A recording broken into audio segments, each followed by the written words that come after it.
Assalamualaikum warahmatullahi wabarakatuh. Bismillahirrahmanirrahim. Jumpa lagi dengan saya Ayung di Ayung Horror Story. Seperti biasa, kami akan menghadirkan sebuah cerita horor untuk teman-teman semuanya. Semoga masih bisa menghibur. Dan apa kabar hari ini? Semoga semua dalam keadaan baik, sehat dan selalu bahagia tentunya.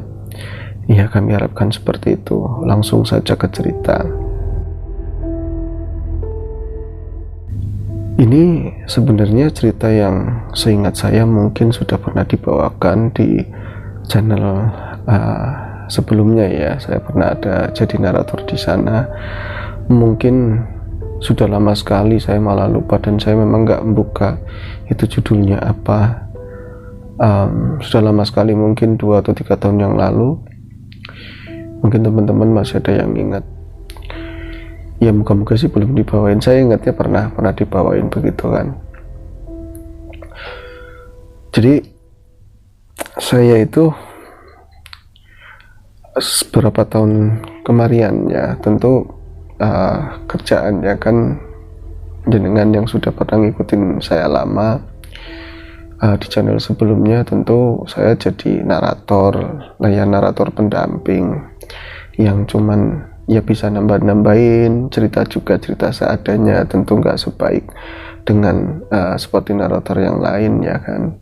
Awal saya membawakan tentu banyak sekali kekurangan, bahkan sangat medok, katanya banyak dibully, banyak diomongin yang nggak enak, tapi saya terima karena memang ya adanya saya seperti itu. Saya baru belajar kan ya. Kalau misalnya dibilang saya medok, memang saya pengen buat pesan saya seperti itu. Kalau disuruh yang lo gue ngomongnya seperti itu kan, atau cara ngomong Betawi ya anak gaul Jakarta, yang saya juga lama di sana, bahkan sampai saat ini circle saya, teman-teman yang dari sana juga masih banyak. Kemudian ketika ada pembicaraan sama mereka, ketemu mereka di sana atau mereka pas ke rumah, juga cara bahasanya juga seperti itu.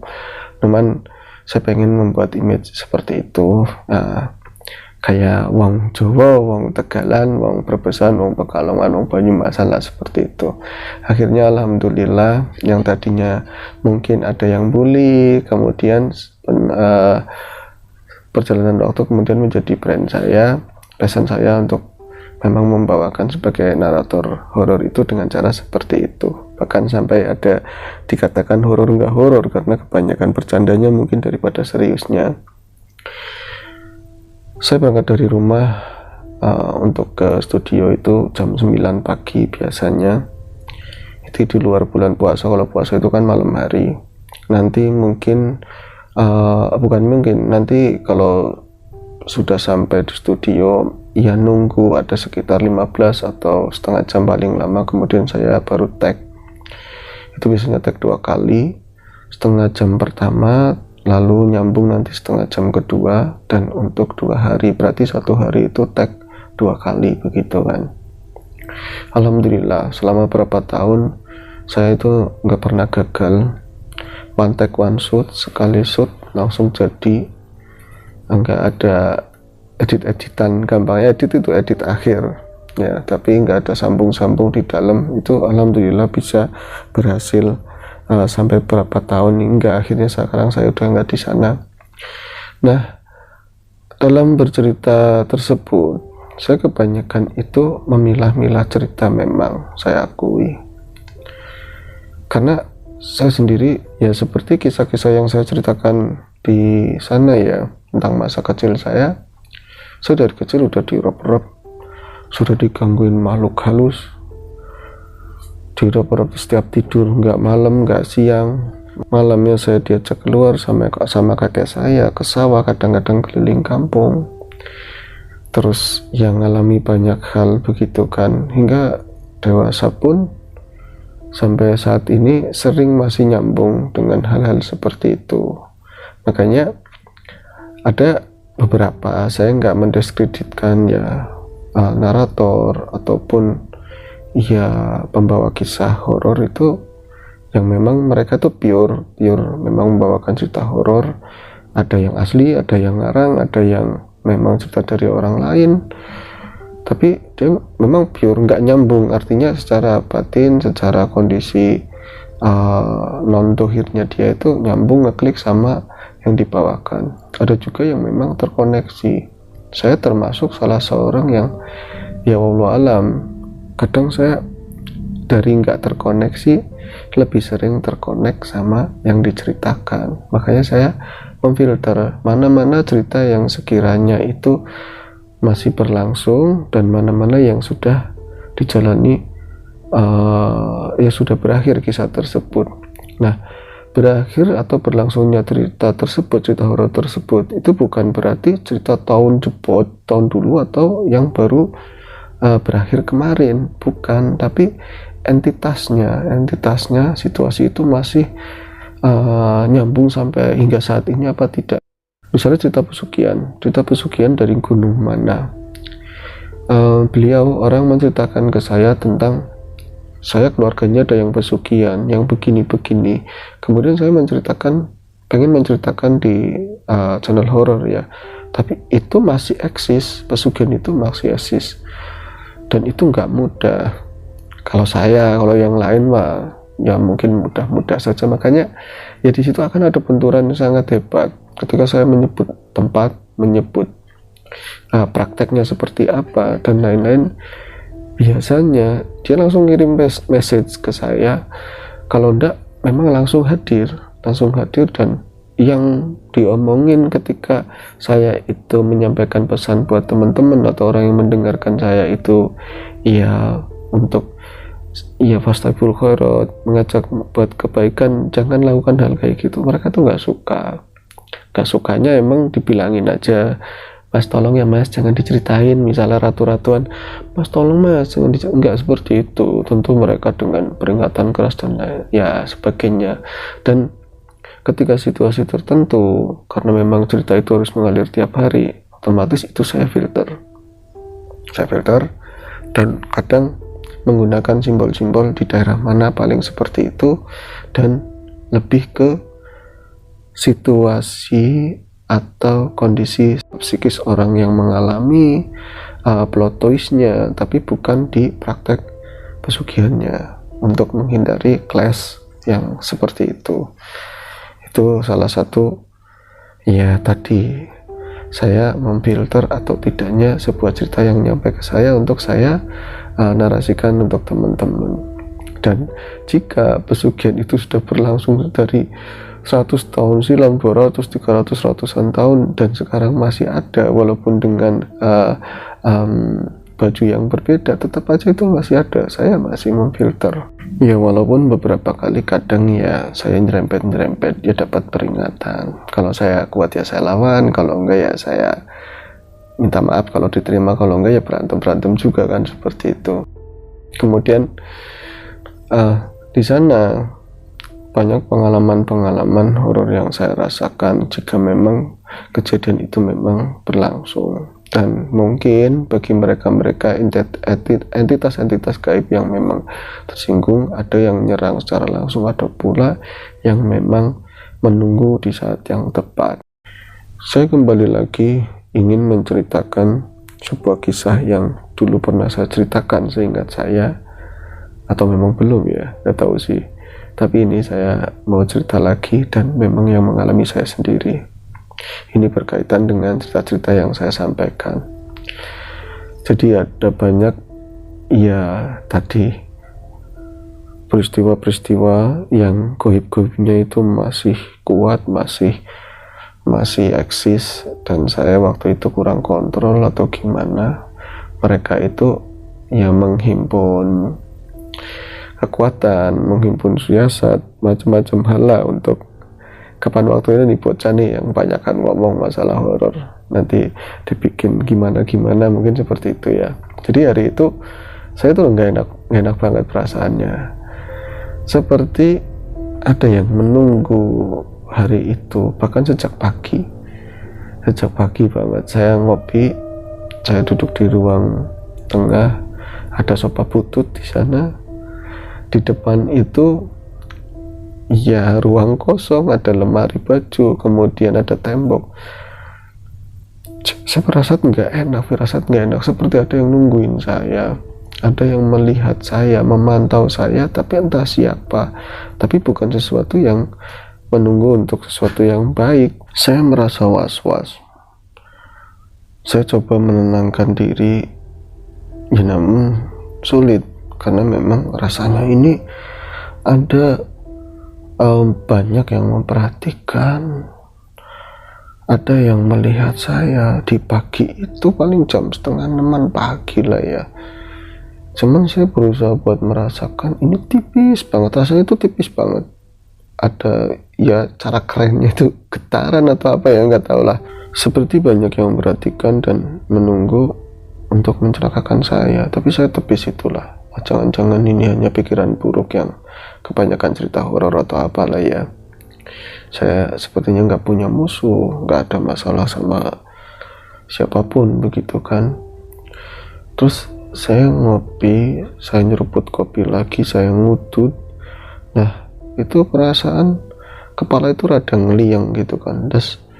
Terus di depan saya itu bukan lagi tembok, bukan lagi lemari, tapi kayak kebun luar itu nampak dari saya. Kebun luar berarti di luar tembok itu kan kebun, terus ya banyak ini kan pisang-pisang liar, karena memang di samping itu pekarangan orang punya, nggak dirawat, jadi pisang-pisangnya pisang liar.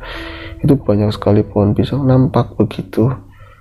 Itu saya rasa kayak semacam nggak ada tembok di situ, ya nerawang begitu kan, tembus begitu. Terus lama-lama pohon-pohon pisang itu seakan berubah, bukan pisang, bukan semak lagi di sana. Yang nampak itu seperti pohon-pohon yang benar-benar gede-gede banget. Pohonnya itu gede-gede banget tapi gelap, benar-benar gelap. Dan di sela-sela yang agak terang itu saya melihat ada sesuatu yang bergerak, siluet-siluet yang sangat cepat, sep.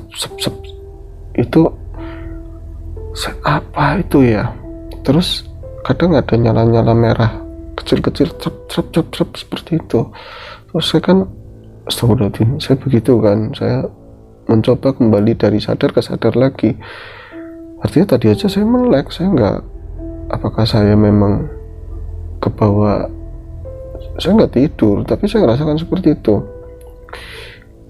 Kok kelihatan begitu ya? Kalau kelihatan pisang aja di luar, mana bisa, kan ada tembok, kok kelihatan seperti itu. Itu mulai badan itu rasanya nggak enak. Akhirnya saya pas berangkat itu, tadinya saya udah siapkan sebuah cerita untuk saya narasikan, cerita tertentu, saya ganti sama cerita yang lain yang lebih ringan. Paling plot twistnya aja yang bermain, tapi ininya cerita bobot yang menyangkut entitas gaibnya itu jangan yang cerita sebelumnya, yang lebih ringan begitu kan, karena memang saya badannya nggak enak. Singkat cerita, akhirnya saya minta pulang lebih cepat. Dan memang dari hari sebelumnya saya ada rencana buat ganti ini pasang talang air, karena di Galvani sana nggak pakai talang air, tetap aja tampias kalau misalnya hujan lebat. Nah saya tentu bisa pasang sendiri, saya laki-laki, saya juga dari dulu juga sering pekerjaan berat seperti itu ya, dari nukang, dari apa aja saya pernah jalanin gitu kan, saya bisa pasang itu sendiri. Namun ketika saya memang ada rezeki gitu kan, saya pengen berbagi sama teman, makanya saya ngajak teman, yuk bantuin saya, yuk masang ini begitu kan. Nanti ngasihnya enak, kalau misalnya ngasih dalam londongan dalam bentuk duit, takutnya orang tersinggung, jadi mendingan lewat kerjaan. Dan nanti juga kerjaannya nggak bakalan saya porsir, ya suruh megangin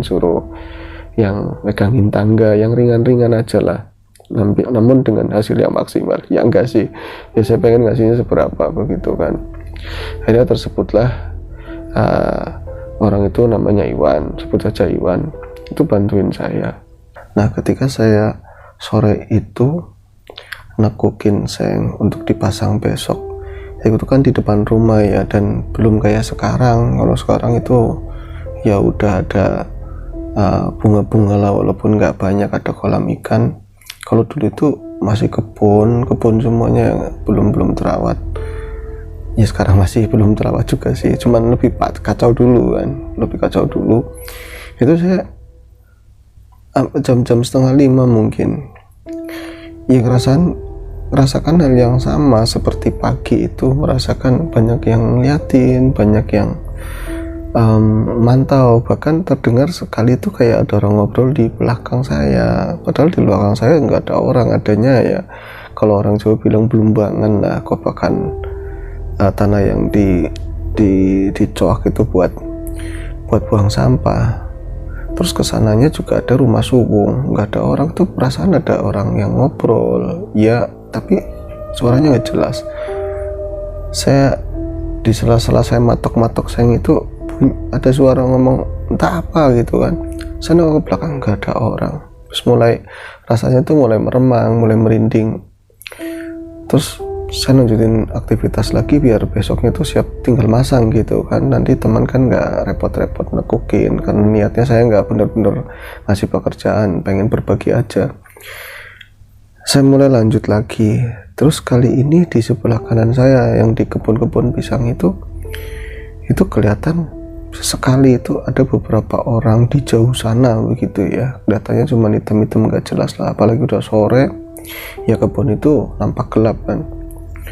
Saya pikir orang nyari burung, di tempat saya itu masih ada orang bedil atau nembak burung kadang ya, itu kadang mereka itu 4-5 orang nanti dipisah begitu, kayak dilombakan lah, entah itu buat toron atau apa saya nggak tahu, tapi itu biasanya ada kayak gitu. Tapi kan ini sore, udah sore banget kok ada orang di sana ya, tapi kan itu di pandangan mata kanan saya dan saya nggak fokus memperhatikan benar-benar ya, seperti ada obrolan tapi nggak jelas. Ketika saya lihat begitu kan, nengok ya nggak ada siapa-siapa, kosong, adanya kebun gelap, cuman ya pisang-pisang itu makin kesana makin gelap, nggak ada seorang sama sekali.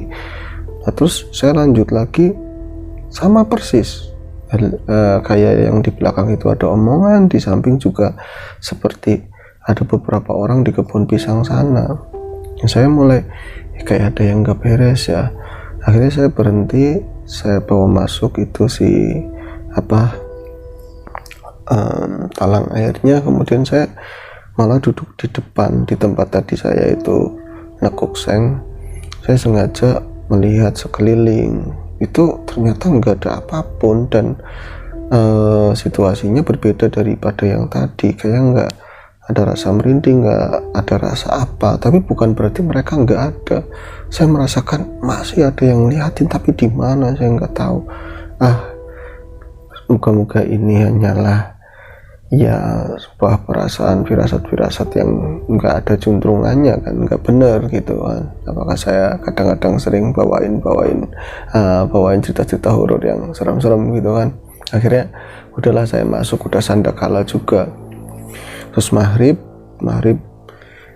ya aman, nggak begitu ngerasa hal yang aneh. Tapi setelah maghrib itu rasanya itu banyak sekali di tempat saya itu, walaupun memang sebelah kanan itu kan gang kecil paling buat lewat motor sama motor itu harus ngalah salah satu kan, gang kecil banget lah, paving block, sekelilingnya itu kebun semua. Tapi perasaan banyak sekali orang di kiri kanan itu kedengeran, sampai emak saya aja siapa sih di luar, tapi nggak ada siapa-siapa.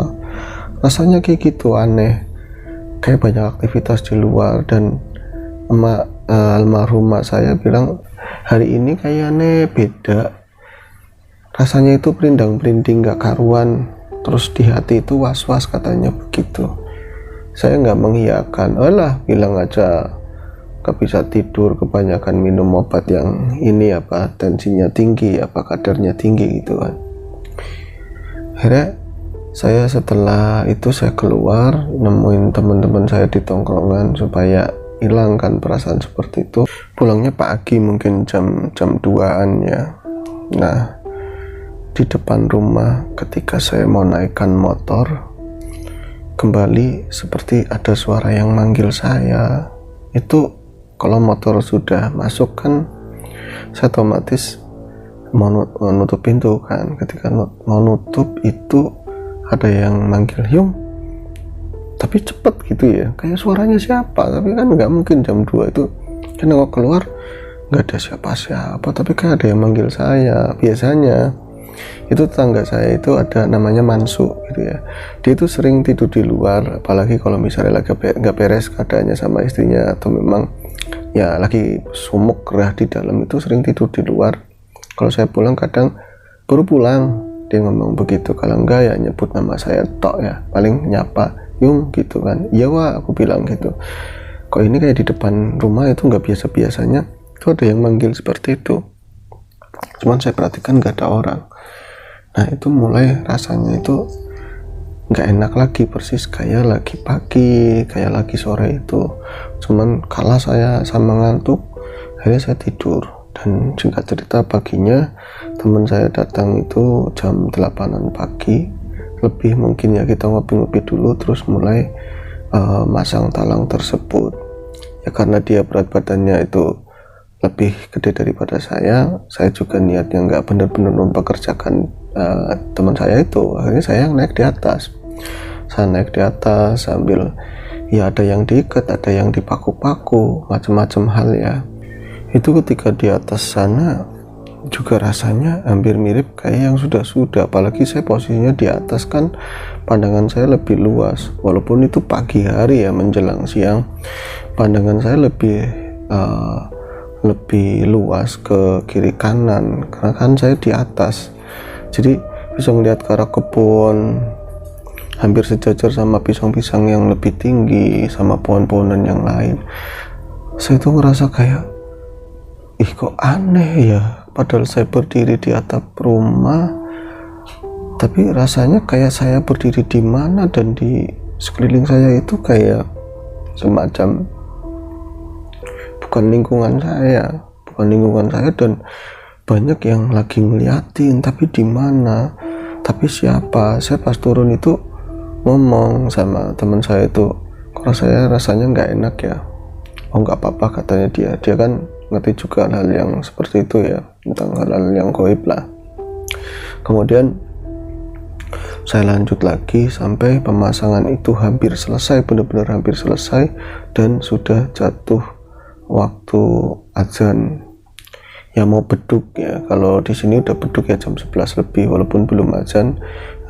Kerjaan itu mandek, kerjaan itu berhenti. Kemudian saya makan berdua, udah disiapin makan dari dalam kan.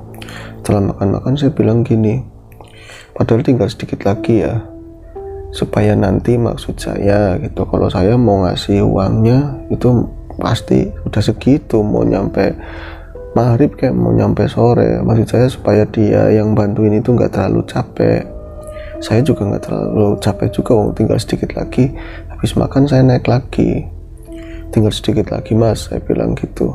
Oh ya udah saya naik lagi. Nah saya naik kan, pas saya naik itu bukan di tempat yang pertama saya naik dari depan, tapi dari samping, di samping kanan rumah itu, di paving block. Dan di situ saya nyari bantalan untuk tangga untuk disenderkan. Oh tetap bisanya ya dari bukan dari ini ya atap teras, tapi dari rumah utama sana saya senderkan ke situ. Namun untuk pasang talang kan harus ke depan, saya harus mijak atas teras itu yang dari las-lasan itu, tulangan las-lasan itu.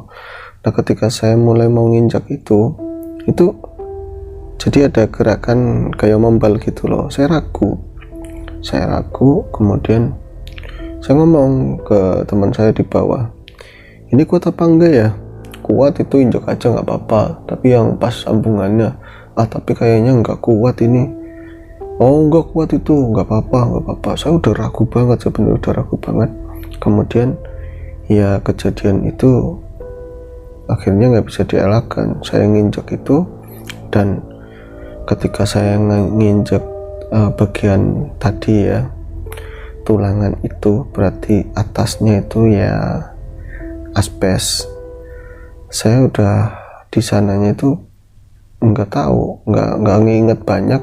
Yang jelas pas ketika jatuh itu terasa lama, terus saya ngerasain berbagai, entah itu makhluk entah apa, jadi banyak sekali dari berbagai penjuru arah itu langsung datang semua dengan waktu sepersekian detik, cep, cep, cep, cep, cep, langsung cep, cep, cep, cep, cep, cep. Itu kayak hajar saya itu dari berbagai arah di berbagai bagian tubuh saya gitu ya, terutama bagian belakang cuma perut sini, cep cep cep cep cep, cep, cepet banget, dan itu ambrek jatuh begitu.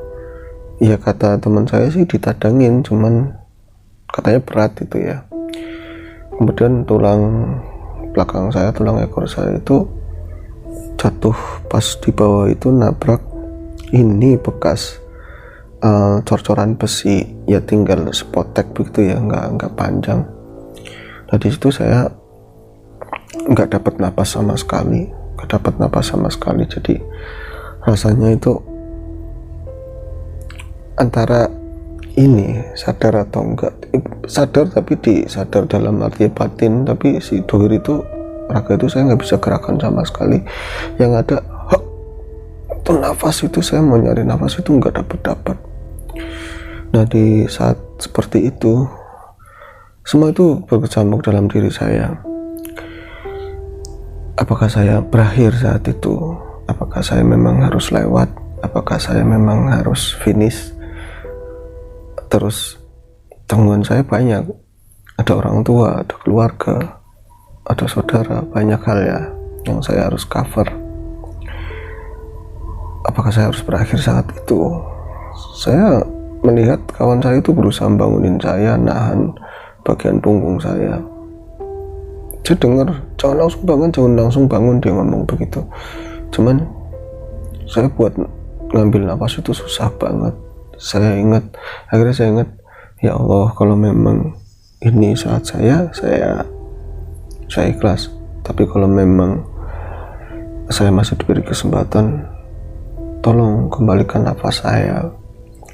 Akhirnya saya kembali bisa bernafas dan saya baca la ilaha illallah, la ilaha illallah, itu baru dapat nafas. Itu pas saat seperti itu saya melihat ada seorang yang datang juga, perempuan ya, dia itu ya orang yang biasa megang, yang biasa ngurut kan, sering megang ngurut orang, kadang-kadang juga ya nyembuhin orang sakit yang nggak kelihatan gitu. Oh kenapa ya Allah kok kayak gitu, ya Allah kayak gitu. Nah kemudian saya dibawa masuk, nah terus saya dibaringkan, sudah rasanya itu semua itu kekunci, semuanya nyeket, kalau di motor itu nyeket, saking sakitnya kayak seperti nggak ada rasa. Jadi kalau goyang leher itu ya sakit, mau pinggul saya itu saya geser nggak bisa, semuanya itu kayak kekunci, semuanya sakit luar biasa. Dan saya diterbaringkan di ruang tamu tuh di sana. Emak saya panik luar biasa saat itu. Iya, dia histeris gitu kan. Cuman karena memang tadi yang hadir juga ya saudara bisa ngurut, kemudian langsung dipegang. Kalau saya dibuka, ditelanjangin bagian atas, kemudian dipegang sama tadi ya, perempuan tadi, apa, saudara yang tukang biasa ngurut tadi. Oh, yang namanya belum dipegang aja udah sakitnya luar biasa, dipegang itu tambah rasanya udah nggak karuan sekali. Saya jangankan dipegang, disuruh miring aja udah sakit banget, suruh miring, suruh ya geser sedikit aja udah langsung celeng kayak semuanya terhubung, kunci semua begitu kan. Nah kemudian saya udah bisanya pasrah, alhamdulillah lah, masih ada nafas begitu kan. Kemudian diurut lah itu berapa lama, tapi yang saya rasakan semakin diurut, saya waktu itu nggak ada merasa perubahan yang berarti. Yang ada saya kayak ngerasa kebas, lama-lama rasa kebas. Tapi yang ngurutin justru dia itu mulai tadinya ini ya, mulai kegerahan, mulai panas, mulai keringatnya itu udah gede banget. Kemudian dia itu rada nada bicaranya udah berubah dari yang tadi itu eman, yang dari tadi itu pelan gitu kan. Lama-lama nadanya udah mulai ini aku baru kali ini katanya ngurutin orang, aku baru kali ini ngurutin orang badannya kayak gini. Minum, minta minum. Dia ngeladenin dari dalam kan, minta minum lagi. Dia itu sampai 2 gelas masih belum juga. Dia itu merasa capek, merasa haus, akhirnya ngambil minum kopi teman saya juga diminum juga. Itu lama kelamaan dia itu lelah atau gimana, minggir ke sana. Kemudian karena dia itu ngerasa kepayahan banget dan nggak tahu, sudah nada-nadanya udah berubah kayak orang mulai ini kesurupan atau apa ya. Sementara teman saya yang cowok itu yang ngebantuin saya sudah mulai entah baca apa, dia udah mulai konsentrasi. Iya, saya nggak terlalu memperhatikan. Nah kemudian dia itu minggir, yang ngurutin saya itu minggir. Nah sudah mulai gerak-geriknya bukan dirinya lagi, dia mulai gini, udah mulai kayak gitu, terus baru ketawa ngikik, udah mulai kayak gitu, udah mulai teriak-teriak, terus dia nunjuk ke arah saya, nunjuk begini ke arah saya.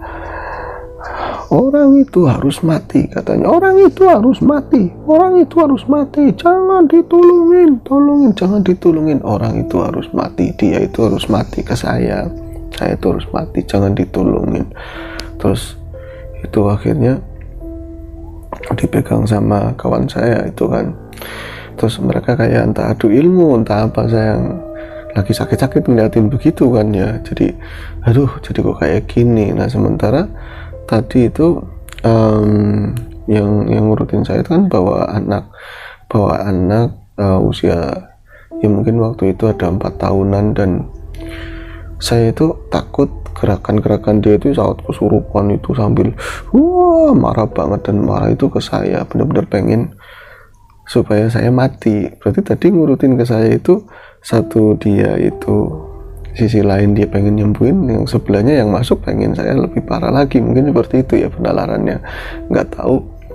Nah ketika gerakannya itu mulai nggak teratur, saya tuh khawatir banget nanti tangannya atau kakinya itu kena anaknya, itu entah ada kekuatan dari mana, entah saya itu dapat ya bahasanya ilham dari mana, power dari mana, itu saya bisa bangun gitu aja cepet banget dari tempat saya baringan kan pakai kasur lantai itu ya. Saya langsung bangun, langsung saya gendong anaknya itu, saya ambil, langsung saya gendong, saya geser, nggak saya biarkan anaknya di situ. Setelah itu saya geser agak jauh, itu saya balik lagi ke tempat baringan, saya ngeletak lagi. Saya kadang kalau sekarang dipikir kok bisa kayak gitu ya, padahal saya nggak bisa bergerak sama sekali ya. Mungkin itu iya kuasa Allah untuk nyelamatin bocah yang nggak ngerti apa-apa kan. Nah itu sampai berlangsung lama, dan akhirnya itu yang ngurutin saya itu bisa ditenangin. Kemudian nggak lama mulai pada pulang, dan tinggallah saya bersama rasa sakit itu. Saya bilang dalam hati, tadi sih ada penjelasan katanya ya yang nggak suka sama saya ketika cerita-cerita itu dibawakan menyinggung mereka, atau mereka ya udah lama rencananya nyerang ke saya gitu kan. Tapi ya walau alam, bisa iya bisa enggak, saya sendiri nggak ngerti kan. Wis kan setelah itu malam harinya itu kan jatuh, berarti saya itu beduk, diurut segala macam itu sampai setengah empat, terus ada teman-teman pada datang,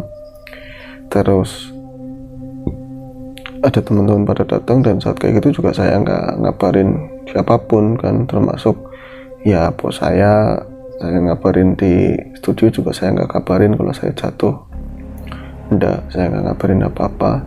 Terus Udah kan malam harinya itu habis maghrib saya praktis nggak bisa apapun, artinya saya makan saya minum itu diladenin, jangankan untuk jalan ya, kayak bergerak miring aja udah celang, sakit luar biasa. Itu sampai ke sakitnya bisa nyambung ke ulu hati, rasanya begitulah, bener-bener teng, dan itu sampai hitungan 1 sampai 7, mungkin nanti baru berangsur mendingan, nanti kayak gitu lagi. Nah lebih parahnya kalau ya namanya posisi seperti itu kan kayak badan itu nggak stabil ya, jadi saya terkadang batuk dingin. Itu kalau batuk sama bersin itu jangan sampai, kalau bisa, kalau misalnya batuk atau bersin bisa selang langsung nyambung semuanya, itu yang luka-luka itu mungkin ya luka-luka yang nggak kelihatan atau urat yang salah semuanya, apalagi jatuhnya di tulang ekor itu bener-bener celong, itu luar biasa banget. Saya sampai cuman bisa teriak oh itu sampai seperti itu tak bisanya. Nah malam itu terasa itu berat sekali, terasa panjang sekali, dan malam itu nampak semuanya, dan seperti saya saksikan, saya lihat itu lagi di firasat saya, seolah-olah sekeliling saya itu berubah menjadi banyak pohon-pohon besar, banyak pohon-pohon besar entah di hutan mana, dan kebanyakan dari sosok-sosok itu nggak begitu jelas terlihat sih, namun ini apa ya, bentuk-bentuknya itu lebih kayak semacam sosok kepala-kepala yang serem, rambutnya panjang-panjang, tapi bawahnya itu banyak yang macam ular, macam hewan berkaki 4, itu banyak banget. Namun kalau yang itu yang anak buahnya, yang atasnya lagi ini, dia itu lebih sangat halus banget. Jadi kalau misalnya di goib-goib yang memang kekuatan powernya udah tinggi, ya udah sana, itu getarannya lebih halus, bener-bener halus banget, getaran besar tapi halus, nggak kasar gitu kan. Itu mereka itu ada dan kayak bahagia banget, tapi yang nggak bahagianya kenapa saya nggak lewat gitu kan, masih bisa ketulungan. Nah itu sampai pagi saya berjuang, pengen kencing, saya harus bener-bener bangun untuk yang nahan luar biasa sakit. Sebangun-bangun saya sebenarnya itu kalau manjanya itu ya, kalau dibawa ke rumah sakit ya udah ngeletak pakai pispot kencingnya, buang airnya di situ. Cuman saya nggak mau seperti itu, saya harus lawan ini semua. Ya nggak tahu, pokoknya ini bakalan selesai, ini bakalan berlalu, ini bakalan terlewati, dan saya nggak boleh cengeng. Kemudian saya mencoba untuk berdiri sekuat mungkin sampai ke belakang ya, buang air kecil. Kalau buang air besar nggak bisa, belum bisa saat itu. Nanti rasa mendingan itu, rasa sakit itu, mendingan itu ketika mendengar azan subuh. Dan dari malam itu ya, waktu berjalan kayaknya lambat banget ya, merangkak itu lambat banget, dan semua itu bergantian. Ketika saya saking sakitnya itu kayak ngeliat tidur itu mesti ketemu sama sosok-sosok makhluk yang kebanyakan mungkin ya atasnya orang, belakangnya sosok hewan ya, seperti itulah. Tapi kebanyakan ya cenderung yang unsurnya air, yang panjang-panjang itu kan. Terus mereka itu nggak nyerang sih, cuman kayak ngeliatin dari jauh, terus seolah-olah ketawa, seneng, menyeringai, banyak banget lah. Saya nggak cerita panjang-panjang di bagian sininya. Terus pagi harinya ada temen denger itu siapa? Nah pagi harinya si Labib ya, Mas Labib, Bro Labib itu dengar saya itu jatuh, terus dia itu buru-buru kemari. Gimana Wab, kalau manggil saya Wab. Terus dia nanyain ke saya, gimana keadaanmu? Ya begini. Terus tapi saya udah berpakaian, saya udah pakai celana jeans, saya udah pakai jumper, sebisa mungkin. Mau kemana lu? Kamu baru jatuh begini, keadaannya juga begitu. Itu sama orang tua, nggak tahu dia memaksain kerja gitu kan. Saya, Bib, tolong keluarin motor saya bilang, Bib, tolong keluarin motor saya, Bib. Lu kamu usah kerja lagi kayak gitu, ngapain kerja? Nggak apa-apa, saya harus kerja. Kalau nggak kerja ya saya nggak dapat ya dari kerjaan itu. Saya bilang saya harus kerja. Udah, pokoknya kamu di rumah aja, nggak usah kerja, udah nurut sama saya masih bisa. Wong saya kan kerjanya pakai mulut, saya kerjanya bukan pakai tenaga, nggak pakai tangan, nggak pakai kaki. Lah tapi kamu naik motornya gimana? Ya udah nanti urusan saya, pokoknya saya minta tolong itu motor di standar 2, terus ya waktu itu akinya nggak beres lagi ya, jadi disela sama Labib. Saya minta tolong diselain sama Labib, motor hidup, tolong dipegangin Bib, pegangin. Oh kamu ngeyel ya, udah kayak gitu kamu mau berangkat aja. Tetap saya berangkat ya, dari rumah sampai ke kerjaan itu ya mungkin ada 7 kilo atau berapa ya, dengan kontur jalanan teksturnya yang begitu, aspal rusak, banyak polisi tidur, luar biasa sekali. Saya itu hampir mau setengah jam mungkin nyampe sana, yang biasanya paling kalau saya nyantai-nyantainya itu 15 menit 10 menit, ini bisa setengah jam karena perjalanan mungkin 10 km per jam aja nggak ada, pelan banget kayak orang naik sepeda santai gitu kan. Dan setiap ada batu, ada bolongan jalan itu saya merasakan celang, rasa sakit yang luar biasa, terutama kalau ada polisi tidur, itu bener-bener luar biasa banget sakit. Dan ketika sampai di studio saya tuh udah kayak robot gitu kan, jalannya udah kayak robot ya, tahu, semua tahu, kasih tahu saya jatuh ya, tapi teman-teman ya ngirain mungkin saya nggak serius atau apa ya, pada dipecandain kan, malah lucu kok berjalannya gitu, kok duduknya kayak robot gitu. Tapi tetap saya ya nggak apa-apa lah, yang ngerasain saya kan bukan mereka. Yang jelas saya tetap bisa cerita di channel itu. Waktu itu saya tetap masih bisa cerita sampai 2 kali cerita 1 hari. Saya pulang dengan saya minta tolong buat diselain sama temen waktu itu kan, terus ya sampai rumah dengan kecepatan yang sama, terus diurut lagi sama tadi ya teman saya yang perempuan itu, ada suaminya juga ada waktu itu ya, dalam pantauan suaminya juga. Terus besoknya begitu lagi, dan ketika hari ketiga lah ya, hari ketiga saya merasa lebih baikan, nafas saya lumayan panjang, dan enaknya itu nggak terus-terusan bersin, jadi semakin jarang bersin semakin jarang rasain sakit yang luar biasa itu. Kemudian pulang kerja saya merasakan firasat yang aneh lagi, ini kayaknya nggak sampai di sini ya, kok ada lagi yang lain, tapi apa? Sudahlah, saya nggak mau pikir yang seperti itu. Lagian teman-teman saya juga banyak orang yang bisa, mungkin mereka juga cover saya atau apa kan ya. Di luar saya tetap punya keyakinan ya, saya ngelakuin apa kan sampai dibeginikan. Saya nggak lari ke yang goib-goib. Saya jatuh dari atap ya, seperti itu pantas, nggak mokat aja udah alhamdulillah kan. Cuman karena memang ada kesurupan, ada melihat yang macam-macam itu, akhirnya kan terkait semuanya ya, sahnya seperti itu. Walaupun iya memang logikanya kalau jatuh dari atas ya luar biasa. Nah pas malam ketiga saya udah ngerasa ada enakan, bahkan jalan itu yang tadinya 2 jalan ke belakang ya mau buang air itu 2 tangan itu seperti ini, saya mulai paling pegangan 1 tangan, dan mulai bisa ngatur napas panjang, mulai tadinya cuma pakai sarung bisa pakai celana.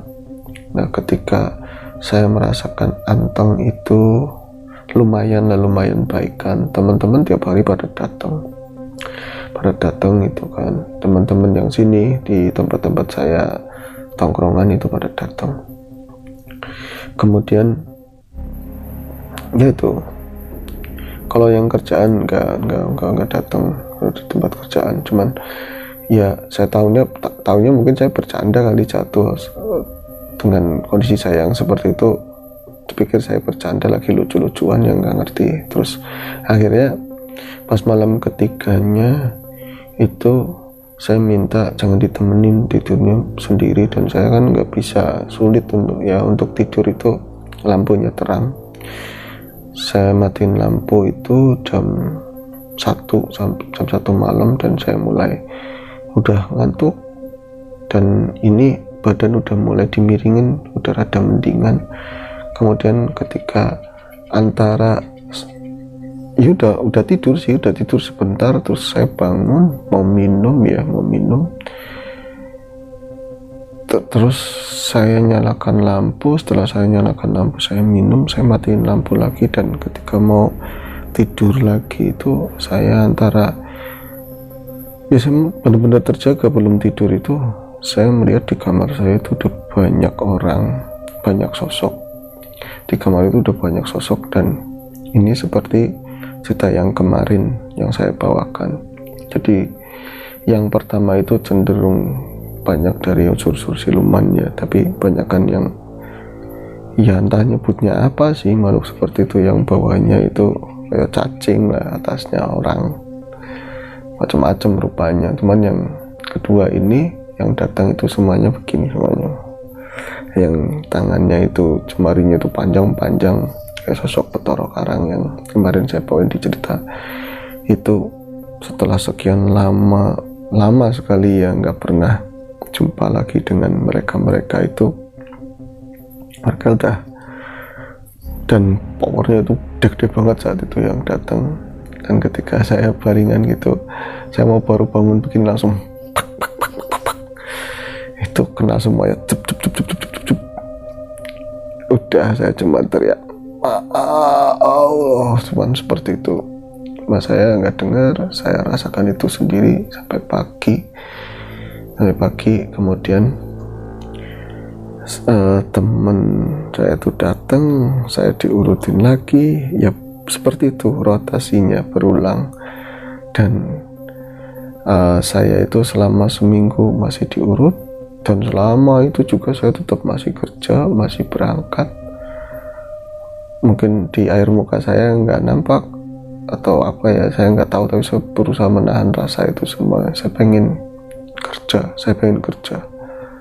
saya punya tanggungan, saya pengen kerja, dan sekonsisten itu saya dalam pekerjaan. Makanya kalau misalnya sekarang atau kemarin lalu pernah juga saya nganggur gitu kan, orang kan ada kerjanya, ada juga lagi pas nggak kerja, terus ditawarin sama temen atau kerabat, udah ikut sama saya aja atau kerja di sini saja buat batu loncatan. Saya nggak mau. Bukan saya menolak rezeki, tapi buat saya kerja itu bukan loncatan. Dalam sebuah kerjaan itu semua pilihan yang sudah dipikirkan. Terus di situ ada tanggung jawab, di situ ada konsistensi. Saya harus konsisten di situ. Jadi bukan berarti nanti kalau misalnya ada angin, ada badai di situ terus kita pindah, ada yang lebih baik lagi terus kita pindah. Saya enggak seperti itu. Ada kesepakatan ini, kesepakatan itu sebelum kerja. Kalau misalnya dari pihak yang memberikan kesepakatan, ownernya atau siapa, terus mereka itu enggak nempati, ya biarkanlah dia. Tapi kalau saya enggak pengen begitu, saya tetap konsisten megangin apa yang jadi perjanjian awal seperti itu. Termasuk saya kerja walaupun lagi sakit nggak berangkat, tapi ya saya tetap sebisa mungkin kalau memang masih bisa berangkat, kenapa enggak. Yang kerjanya juga pakai mulut kan begitu. Itu sampai hampir pengobatan itu benar-benar sembuh itu sebulan setengah, dan saya mulai nyari sendiri apa ini penyakitnya, apa itu, siapa yang bermain, dan perkaranya apa ya. Termasuk ya dari awal tadi ada entitas-entitas gaib yang saya ceritakan itu masih ya belum terima, ada yang nggak terima, ada juga memang campur tangan yang lain yang memang niatnya yang gak suka nyerang, ngetes dengan ya macam-macam hal lah. Namanya orangnya banyak kepentingannya, tapi saya nggak mungkin ngobrol atau ngomongin itu ya. Yang jelas hal seperti itu ada, hal seperti itu saya rasakan sendiri, dan itu bukan kali pertama. Banyak sekali teman yang ekstrim antara lain saat itu. Jadi kemudian saat kemarin ya, setelah semakin waktu berlalu, tahun berganti, semakin banyak yang dipahami, semakin banyak yang dimengerti. Kemudian kalau memang saat ini harus diceritakan hal yang seperti itu, saya pengen siap, ya urusannya belakangan. Kalau misalnya ya yang penting ceritanya menarik, ini ada isinya enggak, apalagi ada hal baik yang mau disampaikan, saya bawakan. Namun ya dari dulu itu saya lebih dari sekeliling kami gitu kan, enggak satu dua dari subscriber itu pun kalau memang ada kontak dengan saya. Makanya terima kasih sekali untuk teman-teman semuanya ya, untuk teman-teman yang sudah ngikutin saya dari channel sebelumnya sampai ke sini, saya sangat menghargai itu. Dan ya saya juga nggak iklan-iklan, ada tontonan seberapa, ya saya bahagia menyampaikan seperti ini. Syukur-syukur nonton banyak, kalau enggak ya selama saya masih bisa ngobrol dengan segala keterbatasannya, dengan alat seadanya begini, jelas atau enggaknya saya masih ingin cerita gitu kan. Dan kalau mau dibilang yang baru banget ada Mas Ayu, ada, dan tadi siang dan tadi malam itu ada, dan ekstrim banget tapi masih berjalan, kisahnya belum selesai, jadi tidak bisa saya sampaikan saat ini. Pastinya sesuatu itu ada, dan di Indonesia sendiri ya, apalagi khususnya di tanah Jawa, hantu-hantu yang populer itu ada pocong, ada kunti, ada gondoruo, ada macam-macam. Itu kelihatannya sederhana, orang meremehkan ini itu, wong yang paling sederhana aja kalau nggak pernah lihat ya memberikan efek takut kan. Sementara di alam mereka, di keluarga mereka lah istilahnya ya, itu pun bersub powernya itu lebih tua ya, lebih tinggi. Ada kunti dari yang warnanya putih sampai kunti merah, kunti macam-macam ke atasnya, begitu juga yang lain. Kuntilanak, ada yang kuntilanak yang perempuan, ada juga kuntilanang, macam-macam hal lah. Dan termasuk tadi sosok Bathara Karang, ke atasnya lagi, ke atas masih banyak sekali. Seperti manusia aja, kalau manusia itu yang paling dekat sama Gusti Allah Ta'ala, tentu makomnya kan masing-masing. Ada yang orang biasa, ada yang ini, begitu juga yang gelap. Jadi semuanya itu memang seimbang, pencipta itu seimbang. Itu aja sih, nggak pengen ngomong yang banyak-banyak, sekedar berbagi tentang kenapa saya pengen berbagi yang cerita itu. Saya serasa ada yang ganjil kalau nggak disampaikan. Ya semoga sih kisah ini belum pernah diceritakan. Kalau memang toh pernah ya moga-moga yang menggunakan nama tokoh yang berbeda, bukan nama saya sendiri. Ya saya mohon maaf sebelumnya. Saat ini saya cerita mengulang itu kalau memang sudah pernah diceritakan, jadi muter-muter ya. Yang pasti itu pengalaman saya yang pernah ada, yang pernah terjadi, tentang sesuatu yang berkaitan dengan dunia narator, tapi dunia saya begitu kan. Semoga cerita ini menghibur teman-teman semuanya. Maafkan atas segala kekurangan, baik dalam penyampaian saya, kata-kata yang kurang jelas, saya lagi kurang fit, suaranya agak bindeng, tapi moga-moga audionya masih bisa diterima. Kita jumpa lagi nanti di tayangan berikutnya di AHS Ayung Horror Story. Sehat selalu. Assalamualaikum warahmatullahi wabarakatuh.